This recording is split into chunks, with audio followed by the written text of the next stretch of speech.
सोचिए, आप वही मोबाइल खरीदने जाते हैं, वही विदेश यात्रा प्लान करते हैं, वही पेट्रोल भरवाते हैं, लेकिन हर जगह बिल थोड़ा ज़्यादा आता है। आप सोचते हैं आखिर अचानक सब कुछ महंगा क्यों लगने लगा? इस सवाल का जवाब छुपा है एक छोटे से आंकड़े में। आज भारतीय रुपया डॉलर के मुकाबले करीब 91 रुपये 1 पैसे प्रति डॉलर तक फिसल गया है। और यकीन मानिए, ये गिरावट सिर्फ बाजारों की खबर नहीं है, इसका सीधा असर आपकी जेब पर पड़ने वाला है। कैसे? चलिए समझते हैं। मोबाइल, लैपटॉप और इलेक्ट्रॉनिक्स क्यों होंगे महंगे? रुपए में कमजोरी का सबसे सीधा असर इलेक्ट्रॉनिक सामान की कीमतों पर देखने को मिल सकता है। भारत में mobile phone, laptop, computer, electronic chips और कई दूसरे इलेक्ट्रॉनिक गैजेट्स का बड़ा हिस्सा विदेशों से आयात किया जाता है। जब रुपया कमज़ोर होता है तो आयातकों को $1 के बदले ज़्यादा रुपए चुकाने पड़ते हैं। नतीजतन वही बढ़ी हुई लागत उपभोक्ताओं तक पहुंचती है और मोबाइल, लैपटॉप, टीवी जैसे उत्पाद महंगे हो जाते हैं। विदेश में पढ़ने वाले छात्रों पर इसका क्या असर पड़ेगा?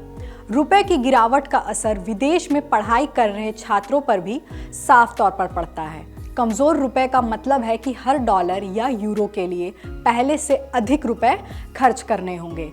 इससे विदेशों में पढ़ाई करने वाले भारतीय छात्रों की ट्यूशन फीस, रहने, खाने और अन्य खर्चों का बोझ बढ़ जाता है। कई मामलों में इसका असर एजुकेशन लोन और परिवार के बजट पर भी पड़ता है। विदेश यात्रा अब क्यों पड़ेगी महंगी? इसी तरह विदेश यात्रा भी रुपए की कमजोरी के चलते महंगी हो जाती है। चाहे छुट्टियां मनाने जाना हो या कारोबार से जुड़ी यात्रा, hotel, flight tickets, local transport और शॉपिंग, हर चीज़ पर ज़्यादा खर्च करना पड़ता है। जैसे जैसे रुपया डॉलर के मुकाबले नीचे जाता है, वैसे वैसे विदेश यात्रा आम लोगों के लिए और महंगी होती चली जाती है। पेट्रोल और डीजल क्यों होगा महंगा? भारत अपनी ज़रूरत का बड़ा हिस्सा कच्चे तेल के रूप में विदेशों से आयात करता है, जिसकी कीमत अंतर्राष्ट्रीय बाजार में डॉलर में तय होती है। जब रुपया कमज़ोर होता है तो उसी मात्रा का क्रूड ऑयल खरीदने के लिए भारत को डॉलर के बदले ज़्यादा रुपए चुकाने पड़ते हैं। इससे तेल कंपनियों की लागत बढ़ जाती है। इसका सीधा असर घरेलू बाजार में दिखता है, जहां पेट्रोल और डीजल के दाम बढ़ने लगते हैं। ईंधन महंगा होने से परिवहन लागत बढ़ती है और अंततः सब्जियों, किराने के सामान और रोज़मर्रा की दूसरी वस्तुओं की कीमतें भी ऊपर जाने लगती है। सोने चांदी की कीमतों पर क्या पड़ेगा असर? सोना और चांदी भी रुपए की गिरावट से महंगे हो जाते हैं। भारत दुनिया के सबसे बड़े सोना आयात करने वाले देशों में शामिल है और बड़ी मात्रा में चांदी भी विदेशों से ही मंगाई जाती है। जब रुपया कमज़ोर होता है तो अंतर्राष्ट्रीय बाजार में कीमत स्थिर रहने के बावजूद घरेलू बाजार में सोने चांदी के दाम बढ़ जाते हैं, क्योंकि आयात के लिए ज़्यादा रुपए खर्च करने पड़ते हैं। इसका असर खास तौर पर शादी और त्योहारों के मौसम में देखने को मिलता है, जब आम उपभोक्ता को गहनों के लिए अधिक कीमत चुकानी पड़ती है और खरीदारी का बजट बिगड़ जाता है। आपको बता दें, सोने चांदी का भाव आसमान छू रहा है।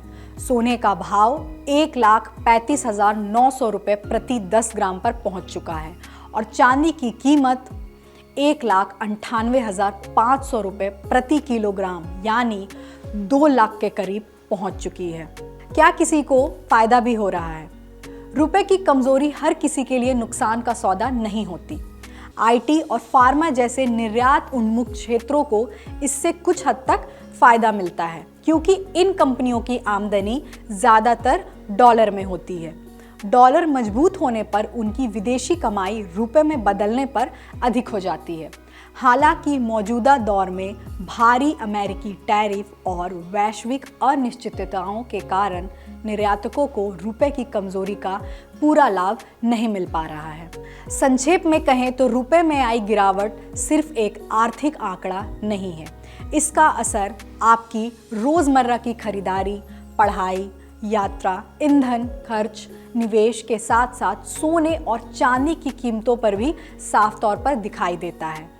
यही कारण है कि डॉलर के मुकाबले रुपए की चाल पर नज़र रखना अब केवल अर्थशास्त्रियों की नहीं बल्कि हर आम भारतीय के लिए जरूरी हो गया है। अगर आप ये वीडियो YouTube पर देख रहे हैं तो हमारे चैनल को सब्सक्राइब कर बेल आइकन दबाएं और Facebook पर देख रहे हैं तो हमारे पेज को लाइक करें।